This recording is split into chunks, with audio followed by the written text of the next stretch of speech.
One arrogant investor, one determined woman, and a lobby that held more secrets than anyone imagined. What started as a deliberate attempt to humiliate her turned into a moment that silenced the room and shattered egos. You won't believe how the tables turned with nothing but truth. It was a crisp Tuesday morning, and the glass doors of Apex Industries gleamed under the morning sun. The headquarters stood tall in downtown Chicago, a monument to success and ambition. Inside, the marble floors reflected the overhead lights, and the soft hum of conversations mixed with the click of designer heels created an atmosphere of corporate prestige. Maya Collins, a 27-year-old black woman with sharp eyes and an unshakable presence, sat in the spacious lobby, her leather portfolio resting on her lap. To anyone passing by, she looked like she belonged poised, professional, and purposeful. But inside, her mind raced with a mixture of excitement and nervous energy. Today was supposed to be the beginning of something monumental. She'd worked tirelessly for years to reach this moment, climbing ladders that others said were too steep, breaking through ceilings that others insisted were unbreakable. Maya wasn't just here for an interview. She was here because she'd earned it. The lobby was busy that morning. Executives in tailored suits moved with purpose, their phones pressed to their ears. Receptionists typed away at their desks, their fingers flying across keyboards. A delivery man wheeled in packages on a dolly, and a maintenance worker adjusted the thermostat near the entrance. Maya observed it all, letting the energy of the place settle around her. This was where she was meant to be. She could feel it. Maya had grown up in Detroit, in a neighborhood where dreams often felt as distant as the stars. Her mother, Patricia, was a single parent who worked as a nurse, pulling double shifts to keep food on the table and a roof over their heads. Money was tight, but love was abundant. Patricia had always told Maya the same thing. "Baby, the world is going to try to tell you who you are. Don't you ever let them. You tell them who you are." Those words had carried Maya through everything. Through the times when teachers assumed she couldn't handle advanced classes. Through the college advisors who suggested she lower her expectations. Through the job interviews where she could see the surprise in people's eyes when she walked through the door. Maya had learned early that she would have to work twice as hard to get half as far, but she'd never let that stop her. She'd graduated top of her class from the University of Michigan, then earned her MBA from Wharton on a full scholarship. She'd worked her way up through 3 different companies, leading projects that generated millions in revenue and turning around divisions that everyone else had written off as lost causes. She'd been featured in business magazines, spoken at conferences, and built a reputation as someone who delivered results. But respect didn't always come with success. Maya had learned that the hard way. No matter how many degrees she earned or how many wins she brought to the table, there were always people who looked at her and saw only what they wanted to see. People who made assumptions based on nothing but the color of her skin. That morning, as she sat in the Apex Industries lobby, Maya pushed those thoughts aside. She was here for a reason. She belonged here. And nothing anyone said or did could change that. But not everyone saw what she saw. The revolving door spun, and in walked Ethan Pierce. At 35, Ethan was a successful venture capitalist with a portfolio that made headlines and an ego that filled every room he entered. His suit was custom-made, his watch cost more than most people's annual salaries, and his expression carried the kind of casual arrogance that came from never being told no. He strode into the lobby like he owned the building, his eyes scanning the space with the detached curiosity of someone who believed everything and everyone existed for his evaluation. Ethan had made his fortune by being ruthless. He invested in startups, stripped them down, rebuilt them, and sold them for profit. He was good at what he did, but his success had made him believe he was good at everything else too, including judging people at first glance. To Ethan, the world was divided into 2 categories, people who mattered and people who didn't. and he decided which was which in seconds. His gaze swept past the receptionists, past the corporate art on the walls, and landed on Maya. He paused, his eyes narrowing slightly as he took her in. She noticed the look, quick, dismissive, judgmental. She'd seen it before. Too many times, in fact. But she didn't flinch. She met his gaze briefly, then returned her attention to her portfolio, refusing to give him the satisfaction of a reaction. Ethan's lips curled into a faint smirk. He walked toward the reception desk, but his attention kept drifting back to Maya. Something about her presence seemed to bother him, though she'd done nothing but sit there quietly. Maybe it was the confidence in her posture. Maybe it was the fact that she didn't look away when he stared. Or maybe it was something else entirely, something he wouldn't admit, even to himself. He leaned against the reception desk, waiting for the receptionist to finish a call. His eyes flicked toward Maya again, and this time, he didn't bother hiding his scrutiny. The receptionist, a young woman named Jennifer, hung up and greeted him with a polite smile. "Mr. Pierce, good morning. Are you here for the quarterly review meeting?"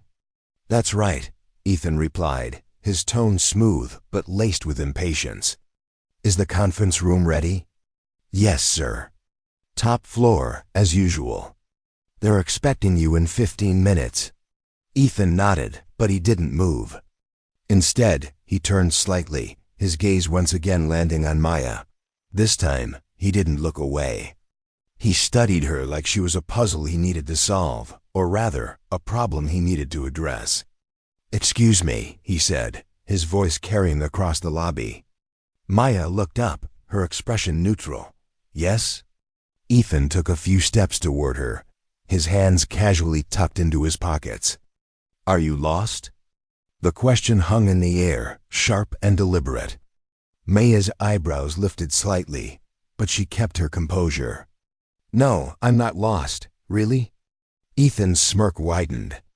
"Because you don't exactly look like you're here for business." Maya's jaw tightened, but her voice remained steady. "I'm here for an appointment." Ethan chuckled, a low sound that didn't reach his eyes. "An appointment, right." He glanced around the lobby as if looking for confirmation that he wasn't the only one who found this amusing. "Let me guess, housekeeping? Delivery? Or maybe you're here to fix something." The words landed like stones, heavy and intentional. Maya's grip on her portfolio tightened, but she didn't rise to the bait. Not yet. She'd been in situations like this before, and she knew that reacting with anger would only play into his narrative. People, like Ethan, wanted a reaction. They wanted to provoke, to prove their assumptions right. Maya wasn't going to give him that satisfaction. "I'm here for a professional appointment," she said, her tone firm but controlled. "Not that it's any of your business." Ethan's smile faltered for a moment, replaced by something colder. "Look, I'm just trying to help. This is a corporate building. High-level executives work here. Important deals get made here. You seem—" He paused, as if searching for the right word. "Out of place. If you're looking for the service entrance, it's around back." Jennifer, the receptionist, shifted uncomfortably at her desk. She could feel the tension building, and she wanted to intervene, but she didn't know how. Ethan Pierce was an important investor. He had connections. Speaking up could cost her job. Maya stood slowly, her movements deliberate. She was tall, nearly eye level with Ethan, and when she looked at him, there was no fear in her gaze, only a quiet, simmering strength. "I know exactly where I am," she said, her voice low but cutting. "And I know exactly why I'm here. What I don't know is why you think it's appropriate to speak to me this way." Ethan's expression hardened. "I'm just being realistic. You don't look like someone who belongs in a place like this. And what exactly does someone who belongs here look like?" Maya challenged, her tone sharpening. Ethan opened his mouth to respond, but before he could, Jennifer cleared her throat, her discomfort palpable.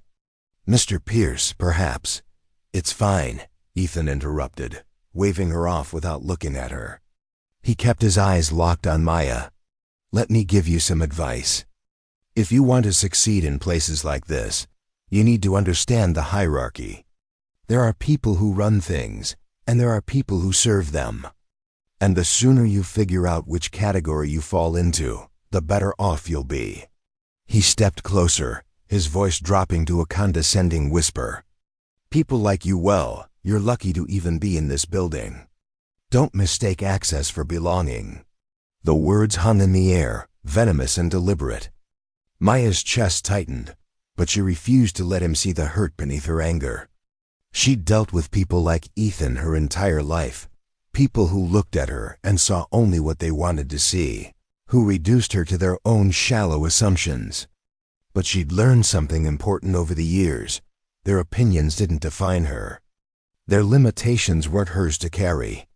"People like me," she repeated, her voice steady despite the fire building inside her. "You mean educated? Qualified? Successful? Or did you mean something else?" Ethan's smirk returned, but there was a flicker of discomfort in his eyes. He hadn't expected her to push back. Most people didn't. "I mean people who don't understand how things work at this level. This is a world of results, connections, and power. You can play the victim all you want, but the reality is, you don't fit here." Maya took a breath, steadying herself. She could feel the eyes of the lobby staff on them now, the tension in the room thickening with every passing second. A security guard near the entrance had stopped his rounds and was watching carefully. A few executives who'd been waiting for the elevator had turned to observe. Everyone could sense that something significant was happening. Maya wanted to tell Ethan off, to let loose every ounce of frustration and anger she'd been holding back. But something stopped her. A quiet, inner voice reminded her that she didn't need to prove anything to him. Not here, not now. People like Ethan revealed themselves. All she had to do was stand her ground. "You're entitled to your opinion," Maya said finally, her tone ice cold. "But you don't get to decide where I belong." Ethan's jaw tightened. For a moment, he seemed at a loss for words, his usual confidence wavering under the weight of her composure. He opened his mouth to respond, his face reddening slightly with the effort of maintaining his superiority. But before he could speak, the elevator chimed. The doors slid open, and the lobby seemed to collectively hold its breath. Even the ambient noise seemed to fade. The typing stopped, conversations halted, and all eyes turned toward the elevator. Out stepped a woman in her early 40s, her presence commanding without effort. She was dressed in a sharp navy blazer and tailored pants, her stride confident and purposeful. Her dark hair was pulled back in a sleek ponytail, and her eyes sharp and intelligent swept the lobby with practiced ease. This was Claire Montgomery, the CEO of Apex Industries, a woman whose name carried weight in boardrooms across the country. She'd built her reputation on innovation, integrity, and an unwavering commitment to excellence. Claire had started at Apex Industries 15 years ago as a junior analyst. She'd worked her way up through every department, learning every aspect of the business. When the previous CEO retired, the board had unanimously chosen her as his successor. Under her leadership, the company had doubled its revenue and expanded into 3 new markets. She was respected, admired, and when necessary feared. But what set Claire apart wasn't just her business acumen. It was her values. She believed in meritocracy, in creating opportunities for talented people, regardless of where they came from. She'd experienced her own share of discrimination early in her career as a woman in a male-dominated industry, and she'd made it her mission to ensure that Apex Industries was different. Claire's gaze swept the lobby, and immediately she sensed the tension. Her eyes moved from the uncomfortable receptionist to the watchful security guard, to the cluster of frozen executives. And then she saw Maya, standing tall but clearly in the middle of something unpleasant. And next to her stood Ethan Pierce, his expression caught between arrogance and uncertainty.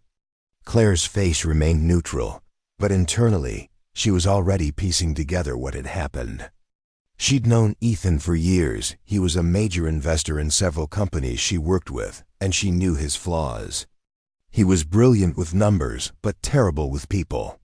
He saw the world through a narrow lens, one shaped by privilege and blind spots he refused to acknowledge. Claire's gaze landed on Maya, and her face broke into a warm smile.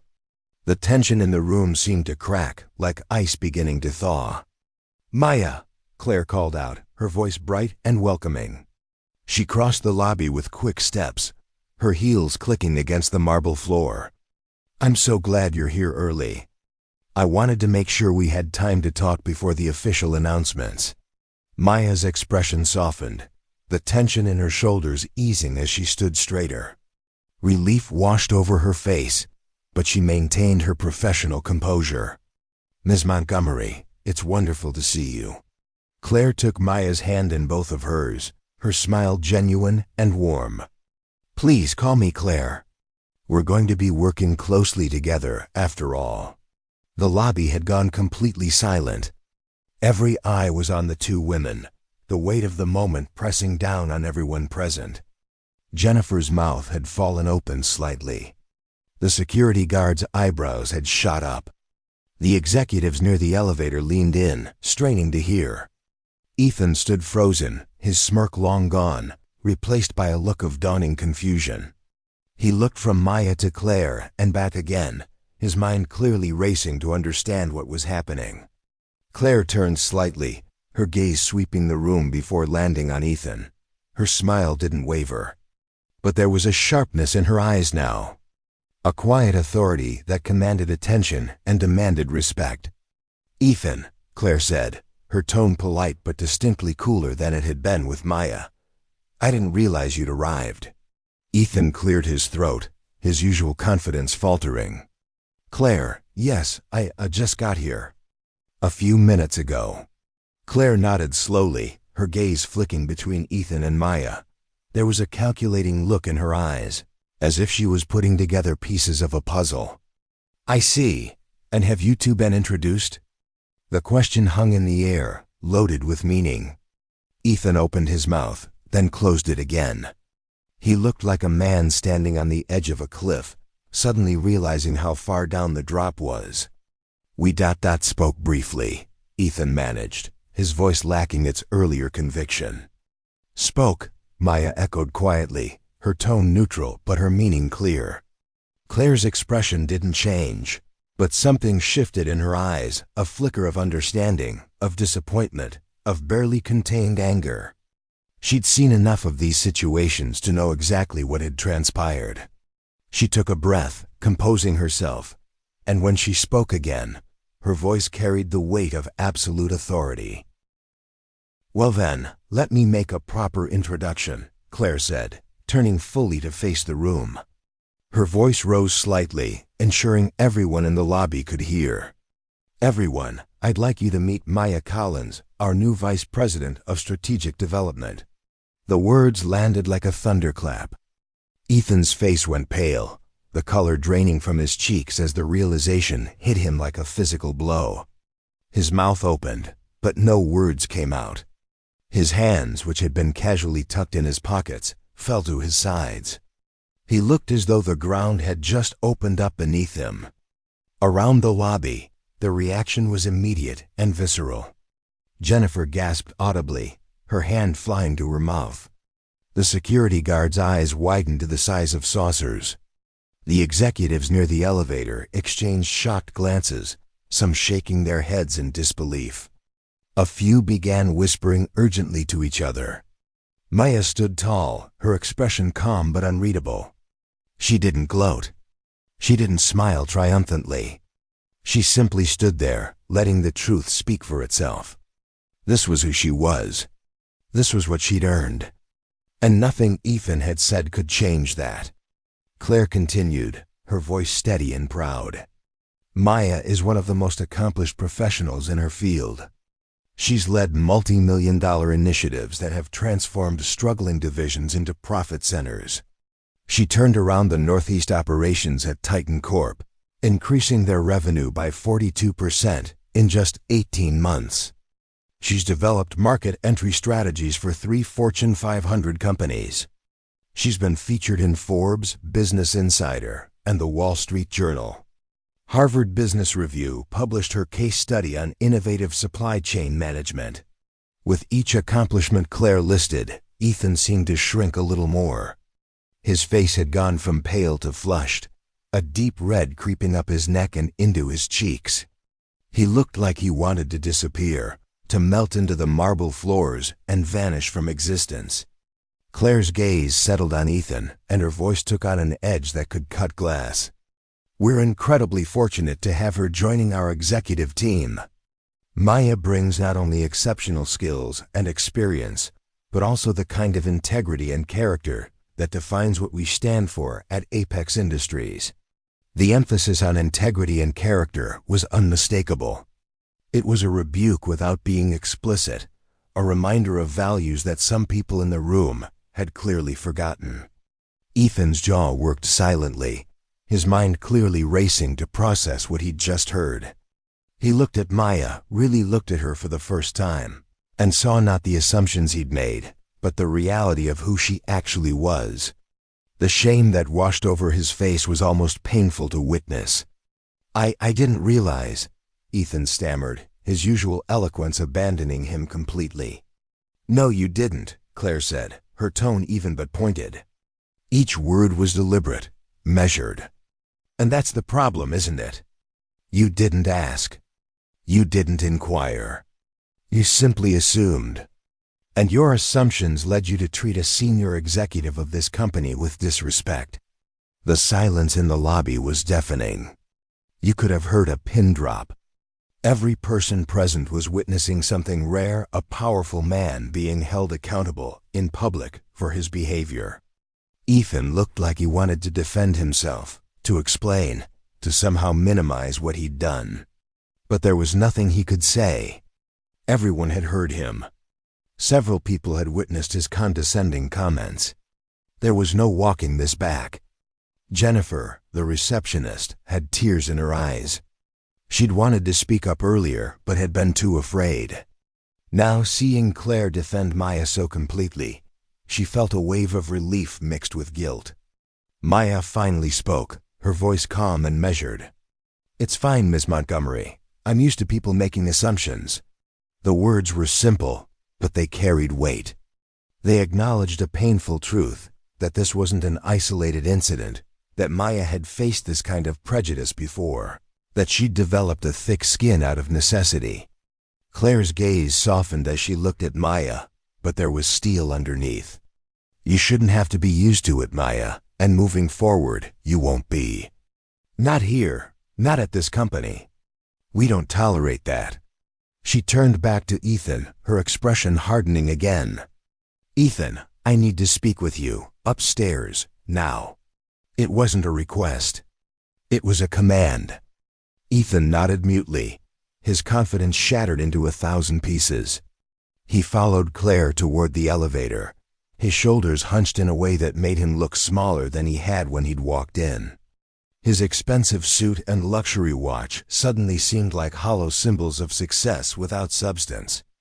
As the elevator doors began to close, Claire held them open for a moment and looked back at Maya. "Take your time getting settled. I'll send someone down to help you get oriented. We'll meet in an hour." Maya nodded, offering a small smile. "Thank you, Claire." The elevator doors closed, and for a moment, the lobby remained frozen. Then slowly the spell broke. People began moving again, but the atmosphere had completely changed. Jennifer stood up from her desk and approached Maya, her eyes still glistening. "I'm so sorry about what happened. I wanted to say something, but Maya held up a hand, her expression kind. "It's okay. I understand. These situations are never easy." "It's not okay, though," Jennifer insisted. "The way he spoke to you was awful. And I just sat there." "You didn't create the situation," Maya said gently. "And you're not responsible for his behavior." The security guard approached next, extending his hand. Welcome to Apex, Miss Collins. That was something. Maya shook his hand, a genuine smile crossing her face. Thank you. And please call me Maya. One of the executives who'd been waiting for the elevator, an older man with silver hair, stepped forward. I've read your work on supply chain innovation. Your Harvard case study was brilliant. We're lucky to have you. I appreciate that, Maya replied, her voice warm. Another woman, a department head based on her confident demeanor, joined the small group forming around Maya. If you need anything, and I mean anything, my office is on the 12th floor. We women have to look out for each other around here. As more people introduced themselves and offered support, Maya felt something shift inside her. This wasn't just about proving Ethan wrong. This was about finding a place where she belonged, where her talents would be recognized and valued. For the first time since entering the building, she allowed herself to fully embrace the excitement of this new chapter. Upstairs, in Claire's spacious corner office, the conversation was far less pleasant. Claire closed the door behind them with deliberate care, the soft click somehow more ominous than if she'd slammed it. She walked to her desk but didn't sit. Instead, she stood behind it, her hands resting on the back of her chair, creating a physical barrier between herself and Ethan. Sit down, she said, her voice quiet but firm. Ethan sat, the leather chair suddenly feeling uncomfortable despite its premium quality. He'd been in this office dozens of times, usually for pleasant meetings about investment opportunities and strategic partnerships. This was different. The air felt heavy, charged with tension.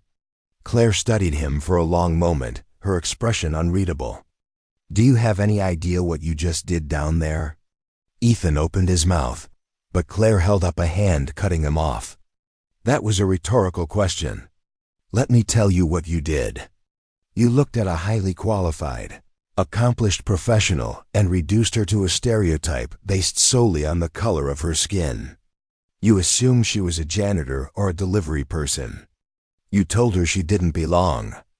You suggested she was lucky to even be in the building. And you did all of this loudly, publicly, in front of staff and other executives. Each sentence hit Ethan like a hammer blow. When laid out so plainly, the ugliness of his behavior was undeniable. I didn't mean it like, stop, Claire interrupted, her voice sharp. Don't insult my intelligence or yours by pretending this was a misunderstanding. You meant exactly what you said.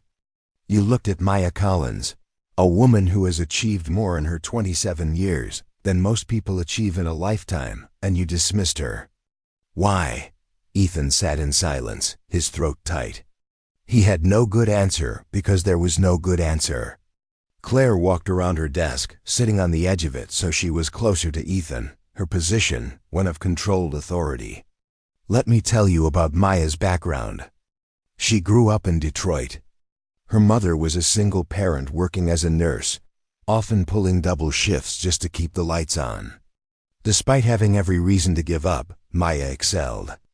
She graduated top of her class at the University of Michigan. She earned her MBA from Wharton on a full scholarship. Do you know how competitive that is? Ethan nodded slightly, his face burning with shame. She worked at Titan Corp and turned their Northeast division from a money pit into their most profitable region. She did that in 18 months, Ethan. 18 months. She's consulted for companies you invest in. She's spoken at conferences you attend. And yet, when you saw her sitting in our lobby, none of that mattered to you. You saw her skin color and made a judgment.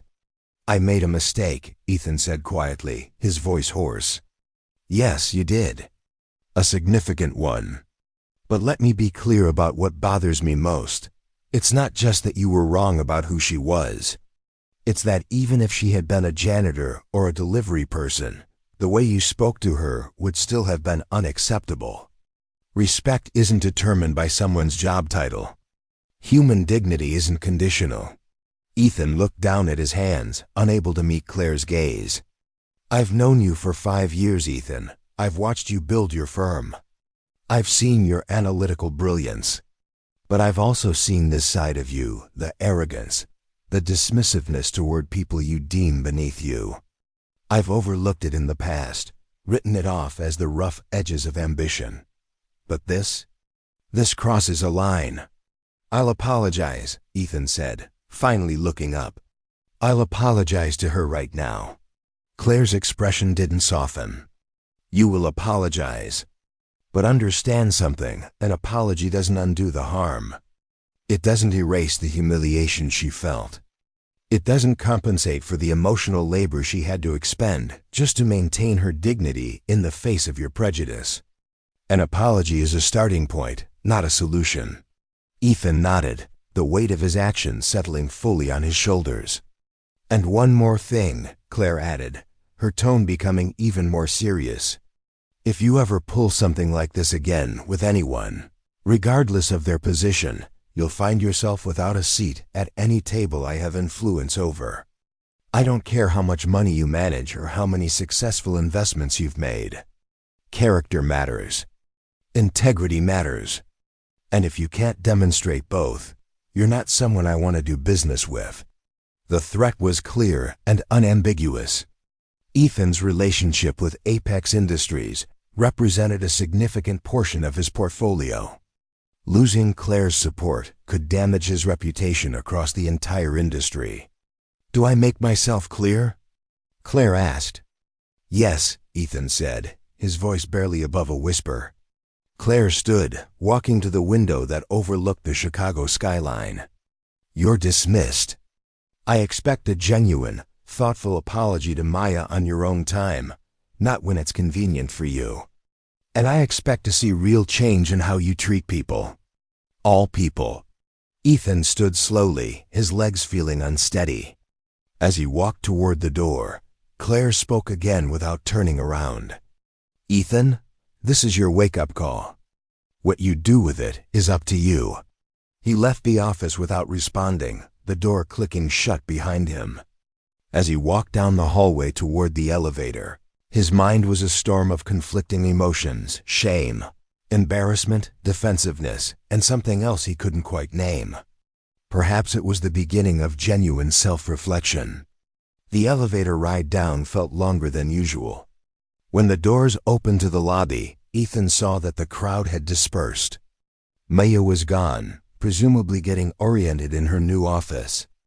Jennifer was back at her desk, typing away. The lobby had returned to its normal rhythm, but Ethan knew that what happened here would ripple outward. People would talk. The story would spread. He'd built his reputation over years, and in one careless morning, he'd tarnished it significantly. Over the following days, Maya settled into her role at Apex Industries with the same determination and grace that had carried her through every challenge she'd ever faced. Her office was on the 14th floor, with a view of Lake Michigan that took her breath away every morning. She led her first strategy meeting with confidence, presenting a market analysis that impressed even the most skeptical board members. She built relationships with her colleagues, listening carefully to their insights and concerns. She asked questions that revealed her depth of understanding. She challenged assumptions without being confrontational. And slowly but surely, she began to earn not just respect but genuine admiration. The incident in the lobby had spread through the company, but not in the way scandals usually do. Instead of gossip, it became a teaching moment. Claire used it in a company-wide email about values and respect, never naming Ethan but making the lesson clear. Several employees reached out to Maya privately, sharing their own experiences with prejudice and thanking her for how she'd handled the situation. Ethan, meanwhile, kept his distance. He attended his scheduled meetings but left quickly afterward. He was polite but subdued. The swagger was gone, replaced by something that looked almost like humility, or at least the beginning of it. 3 weeks after the incident, Maya was working late in her office when there was a knock on her door. She looked up to find Ethan standing in the doorway, his expression uncertain. "Maya," he said quietly, "do you have a moment?" Maya studied him for a long beat, then gestured to the chair across from her desk. "Come in." Ethan entered, closing the door behind him. He sat down, his hands clasped in his lap. For a moment, he just sat there, as if gathering his thoughts or his courage. "I owe you an apology," he finally said. "A real one, not the corporate kind. What I did that day was inexcusable. I looked at you and made assumptions based on nothing but prejudice. I treated you with disrespect that you absolutely didn't deserve. And I'm deeply sorry." Maya set down her pen, giving him her full attention. "Go on. I've been doing a lot of thinking these past few weeks. About why I acted that way. About the assumptions I carry around without even realizing it. I'd like to say it was just a bad day or that I didn't mean it, but that would be a lie. I did mean it in that moment. And that's what scares me." His voice cracked slightly, and Maya saw genuine emotion in his eyes. "I grew up with every advantage imaginable," Ethan continued. "Private schools, Ivy League education, a trust fund. I never had to question whether I belonged anywhere. Doors opened for me automatically. And I think I started to believe that was the natural order of things. That people like me deserved to be at the top, and anyone who looked different or came from a different background must be less capable." Maya listened in silence, her expression thoughtful. "Meeting you, or rather, being confronted with how wrong I was about you, it shattered something in me. You are everything I claim to value. Educated, accomplished, brilliant. But I couldn't see it because of my own blind spots. And that's on me, completely. I appreciate you saying that," Maya said carefully. "But I need you to understand something. This isn't just about me. I'm fortunate enough to have the credentials and accomplishments that forced you to recognize your mistake. But what about people who don't have an Ivy League degree? Who didn't have the opportunities I had? Do they deserve to be treated with respect?" Ethan nodded slowly. Yes, they do. Everyone does, regardless of their background or position. Then the question is, what are you going to do differently?" Maya leaned forward slightly. "Because apologies are easy. Change is hard. I've heard a lot of apologies in my life, Ethan. What I rarely see is actual transformation." "I know," Ethan said. "And I don't have all the answers yet. But I've started working with a coach who specializes in unconscious bias. I've been reading books, listening to perspectives I've always dismissed. I'm trying to examine my assumptions before I act on them. It's uncomfortable. Really uncomfortable. But I think that's the point." Maya studied him, weighing his words against her instincts. She'd learned over the years to be cautious about accepting apologies too quickly. But she also believed in the possibility of redemption, in people's capacity to grow. "I accept your apology," she said finally. "But words are just words. What matters is what you do moving forward." Ethan nodded gratefully. "I understand. And I promise I'll do better. Not just with you, but with everyone." "Then prove it," Maya said, echoing the words she'd said to him weeks ago. As Ethan stood to leave, he paused at the door. "For what it's worth, your presentation at the board meeting last week was exceptional. The market entry strategy you proposed could change the trajectory of this company." Maya's lips curved into a slight smile. "It will change the trajectory of this company." Ethan returned the smile, small but genuine. "I believe you." After he left, Maya sat back in her chair, looking out at the darkening sky over Lake Michigan. The city lights were beginning to twinkle, reflecting on the water's surface. She thought about the journey that had brought her here, the struggles, the doubts, the countless moments when she'd been underestimated or dismissed. But she also thought about the people who'd believed in her. Her mother, who'd sacrificed so much. Her mentors who'd opened doors. Her colleagues who'd recognized her potential. And even Claire, who'd stood up for her when it mattered most. A few days later, Maya received a call from her mother. Baby, I heard about what happened at your new job, Patricia said, her voice warm with concern and pride. Are you okay? I'm fine, Mama, Maya assured her. More than fine, actually. It's been an adjustment, but I'm exactly where I'm supposed to be. That man who disrespected you, did they handle it? They did. The CEO made it very clear that behavior isn't tolerated here, and the man himself apologized. I think he's actually trying to learn from it. Patricia was quiet for a moment. You know what I'm proud of? Not just that you got the position, though Lord knows you earned it. I'm proud of how you carried yourself. You didn't let him make you small. You stood tall, just like I taught you. Tears pricked Maya's eyes. I learned from the best. Remember when you were 10 and that teacher said you weren't smart enough for the advanced math class? Maya laughed softly. And you marched into that school and made them test me. You scored higher than any student they'd ever had. But that teacher almost kept you out because of her assumptions. That's when I knew I had to teach you something important. The world will try to tell you who you are. Don't you ever let them. I haven't forgotten, Mama. I never will. After hanging up, Maya felt a renewed sense of purpose. This wasn't just about her career anymore.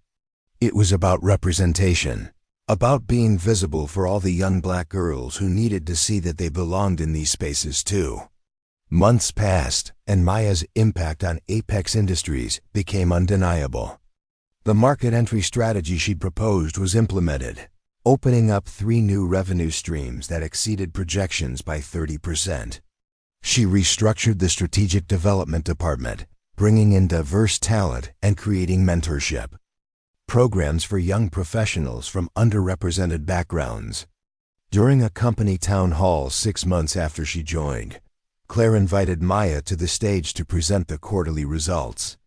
As Maya walked up, she looked out at the sea of faces, employees from every department, every level, every background. She saw Jennifer, the receptionist, watching with pride. She saw the security guard who'd welcomed her that first day. She saw colleagues who'd become friends.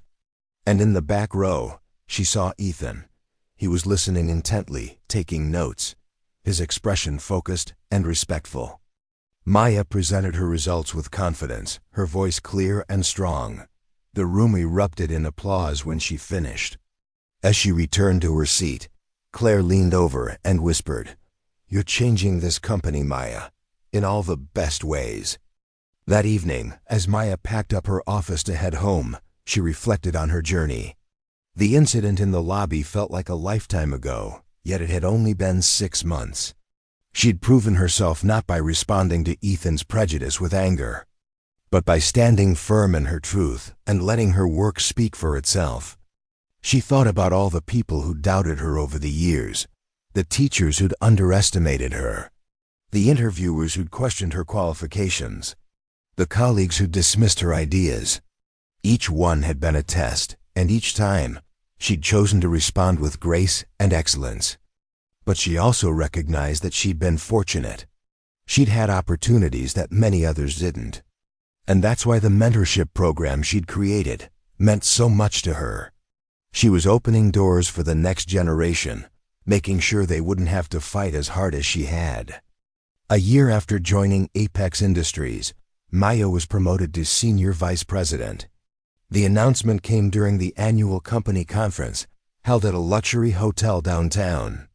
As Claire introduced her new role, Maya stood at her table, overwhelmed by the standing ovation that filled the ballroom.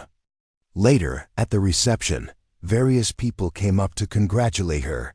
Board members praised her strategic vision. Department heads thanked her for the collaborative culture she'd fostered. Young employees told her she was an inspiration. Ethan approached toward the end of the evening. He looked different than he had a year ago, more thoughtful, less performative. "Congratulations, Maya. It's well-deserved." "Thank you, Ethan. I wanted you to know I've been working on that bias training program you suggested to Claire. We're implementing it across all the companies in my portfolio. And I've joined the board of an organization that provides business education to underserved communities. Maya smiled, genuinely pleased. That's good work, Ethan. Really good work. I have you to thank for that. What happened between us? It was the wake-up call I needed. I'm not perfect. I still catch myself making assumptions sometimes, but now I recognize them. I question them, and I'm trying to do better. That's all any of us can do, Maya said. Keep trying, keep growing. As Ethan walked away, Maya felt a sense of closure. He would never fully understand what it was like to walk through the world in her skin, to face the constant subtle and not so subtle discrimination that shaped her daily reality. But he was trying to understand, and that effort mattered. Claire found Maya standing by the windows, looking out at the Chicago skyline. The city sparkled beneath them, alive with possibility. Proud of yourself?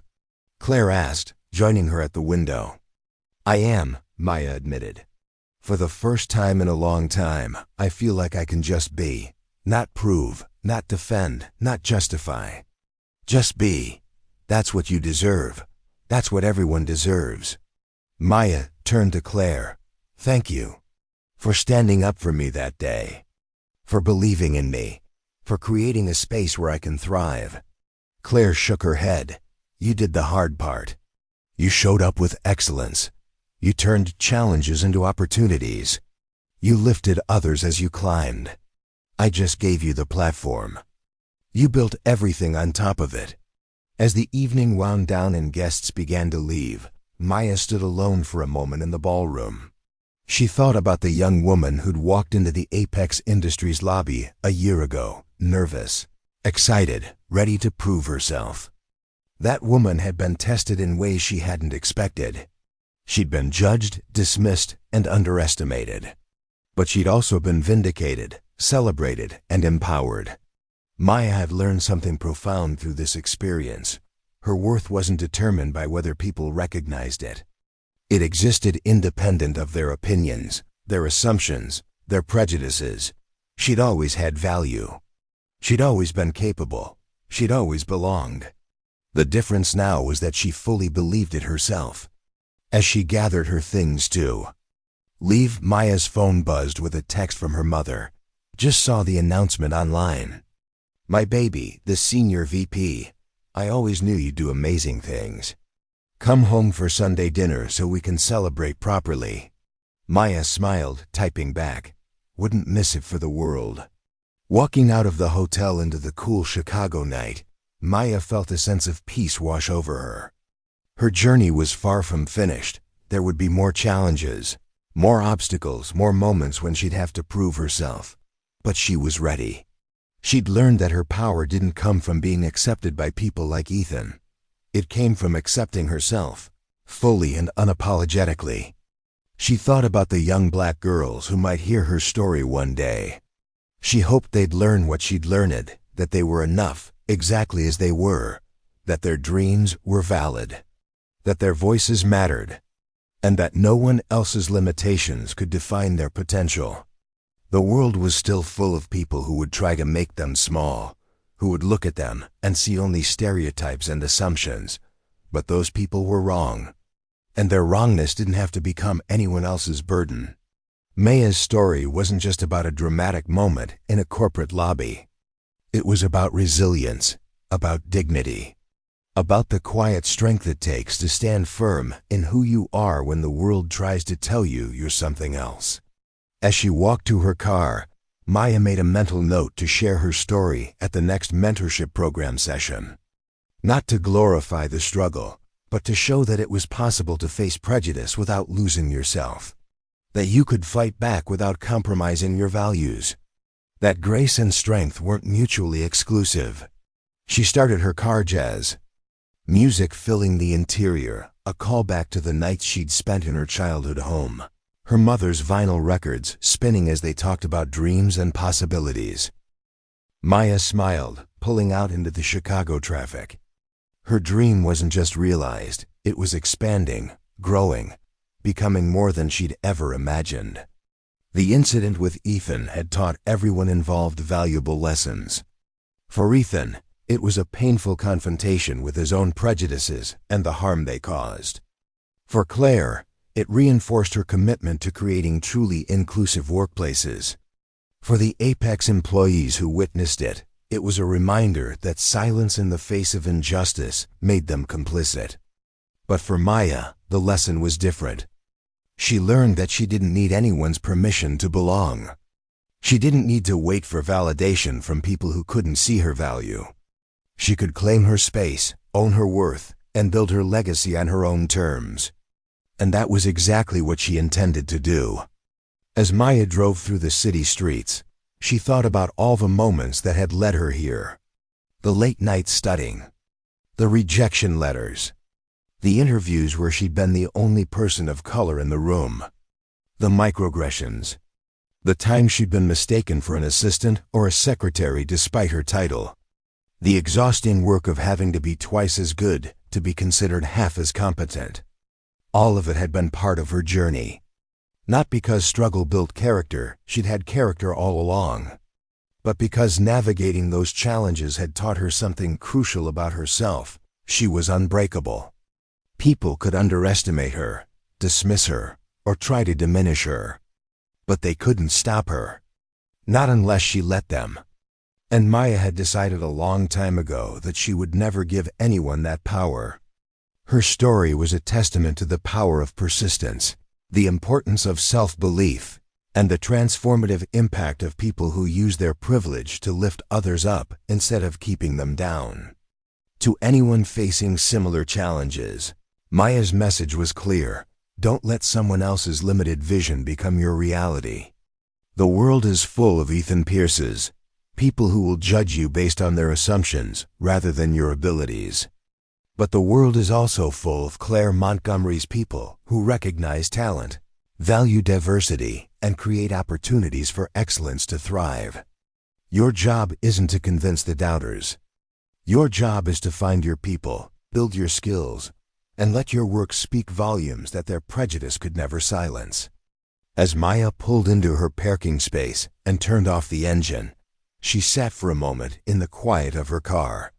She closed her eyes and let herself feel everything: the pride, the exhaustion, the joy, the relief. She'd earned this moment, and she was going to savor it.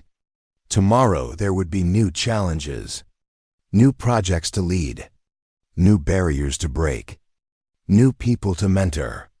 But tonight, she could rest in the knowledge that she'd proven what she'd always known: she belonged. Not because a CEO said so.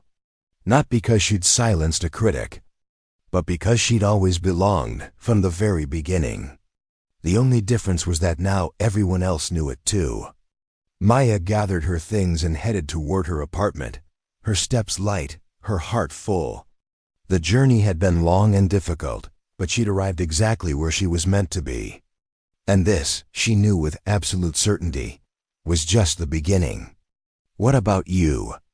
What dream have you been holding back on because of fear or doubt? What space have you been afraid to claim because someone told you it wasn't yours? Don't wait for permission. Don't wait for someone to validate your worth. Take your step forward now. Stand tall in who you are. Let your excellence speak for itself.